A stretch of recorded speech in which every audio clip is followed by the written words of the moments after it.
আসসালামু আলাইকুম বন্ধুরা, সবাই কেমন আছেন? আশা করি সবাই অনেক ভালো আছেন।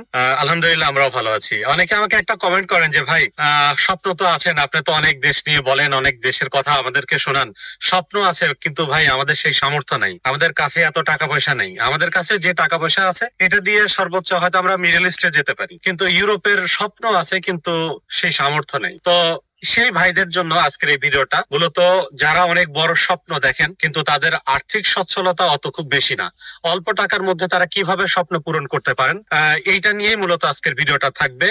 দুইটা দেশ নিয়ে কথা বলবো, যেটা সরাসরি ইউরোপের দেশ না, বাট ইউরোপের সাথে কোন একটা দেশ, ইউরোপের পাশে অবস্থিত এরকম একটা দেশ, যেখানকার নিয়ম নিয়ম কানুন বলেন, সুযোগ সুবিধা বলেন, অলমোস্ট ইউরোপের মতো। ওয়েদার বা আনুষঙ্গিক আরো যা যা থাকে সবকিছু ইউরোপের মতোই, বাট ইউরোপের কোনো দেশ না। এর কিছু অংশ ইউরোপের মধ্যে এবং কিছু অংশ এশিয়ার মধ্যে। এইরকম দুটো দেশ নিয়ে কথা বলবো, এবং এখানে যেতেও খুব